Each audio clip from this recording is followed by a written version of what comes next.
Mr. Speaker, let me, in contributing to this bill as brought forth by Honorable Nicholas Osai, make the point that the domestication of the International Criminal Court and the provisions therein come at a very interesting time in the history of Africa and our country, at a time where the rest of the world, where the rest of Africa is contemplating pulling out of the International Criminal Court because of certain issues that they consider to be the non-democratization of the International Criminal Court.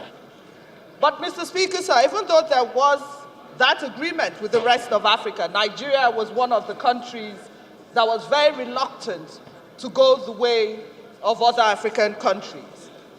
And, Mr. Speaker, sir, that, of course, is because, as Honorable Abonta pointed out, this is a time in the history of our country where crimes against humanity have been brought to the fore by certain activities in this unconventional war against insurgency.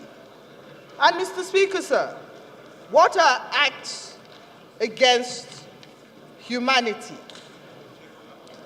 It says that they are murder, extermination, enslavement, deportation or forcible transfer of population, imprisonment or other severe deprivation of physical liberty in violation of fundamental laws of rules of international law, torture, rape, sexual slavery, enforced prostitution, forced pregnancy, enforced sterilization, or other forms of sexual violence of comparable gravity.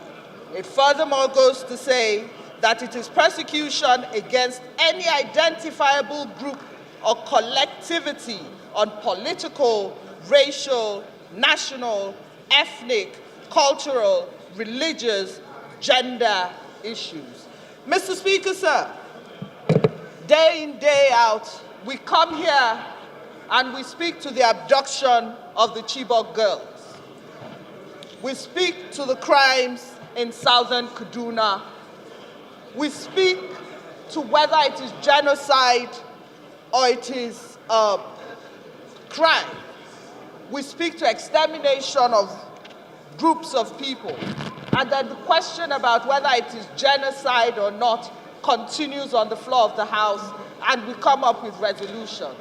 But the truth of the matter, Mr. Speaker, sir, is that if Nigeria as a country has entered into the treaty that gives our statute books the fillip with which to persecute these crimes, and we have not domesticated, the question becomes that when a group of pastoral insurgents, for instance... Order, please.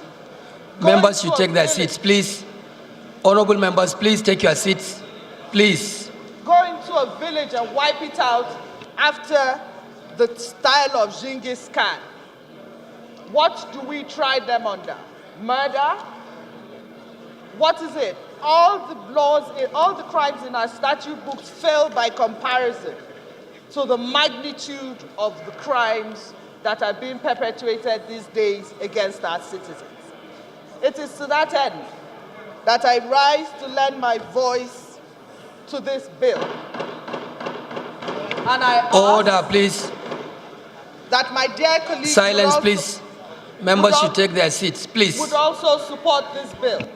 Because aside from the fact that it is the right thing to do, that when we enter into international obligations, as in our Constitution, we have the duty, we're duty-bound to domesticate them so that we have local legislations that support those international treaties. Section 16 of our Constitution is very clear on Nigeria's foreign policy direction, and that shall be respect for international treaties and agreements. Therefore, Mr. Speaker, as members of Parliament who have sworn to protect, defend, and uphold the Constitution of the Federal Republic of Nigeria, I shall ask that we lend our voices and support this bill, because not only does it answer to our security issues, it answers to our constitutional requirements, and it is the right thing to do. Thank you very much.